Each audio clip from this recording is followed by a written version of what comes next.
표현을 영어로 구사를 못 하거든요. 예를 들어 뭐 정부 하면 우리는 정부하면 뭔가 개념이 오지만 어린아이들한테는 한글로 정부를 잘 모르는 애가 한국어로 영어로 거버먼트를 이해할 리가 없어요. 우리말에 대한 좀 어디 기초를 더 확고히 해두는 게 낫다.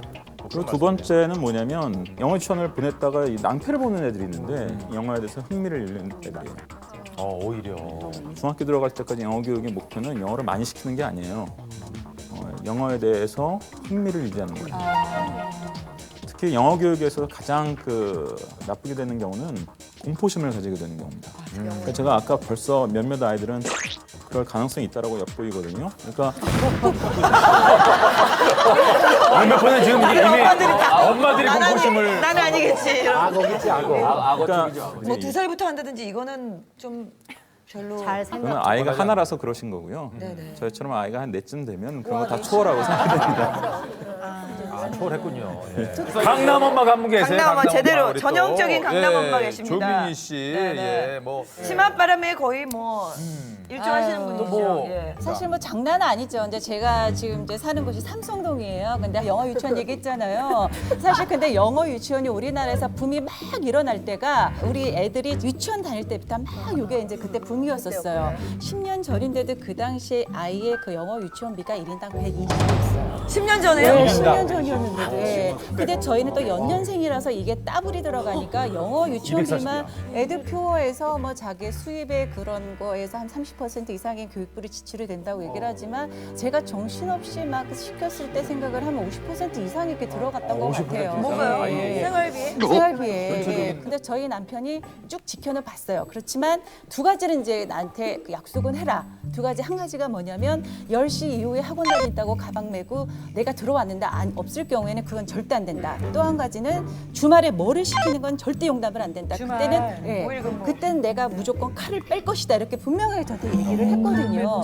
근데 논술이라는 걸 시켜야 되는데 이런 평일에 시키지 못하는 이유 중에 하나가 영어 학원, 수학 학원만 다니고 학교 다니다 보면 시간이 안 맞으니까 애들하고 팀을 짜서 일요일 날 사실 이걸 집어넣을 수밖에 없는데 그럼 아빠한테 완전히 이거는 끝장이잖아요. 그래서 내가 아빠한테 뻥을 치자. 거짓말을 해서 네가 학원 간다는 얘기 하지 말고 친구 집에 가서 책을 읽고 온다고 그냥 얘기를 해. 이랬더니 얘 또 엄마 말을 듣더라고요. 아직까지는. 근데 어느 날 이제 일이 사건이 터졌어요. 아빠가 머리를 자르러 가재요. 그래서 갔는데 우리 아들이 엄마 나도 자를래. 그러면서 둘이 자르다 보니까 시간이 이게 초과가 된 거예요. 근데 학원 갈 시간이 됐고 거기다 또 밥을 먹고 가재요, 신랑이. 그래서 학원 근처까지 가서 짜장면을 시켰는데 늦게 나오는 거예요. 또 막히고 이래서. 그래갖고 내가 우리 딸한테 영아야 그냥 갔다 와서 엄마가 이따 더 맛있는 거 사줄게 이렇게 얘기를 했는데 갑자기 얘가 너무 억울한지 앉아있던 자리를 팍 차려놔더니 엄마 진짜 미워 이러면서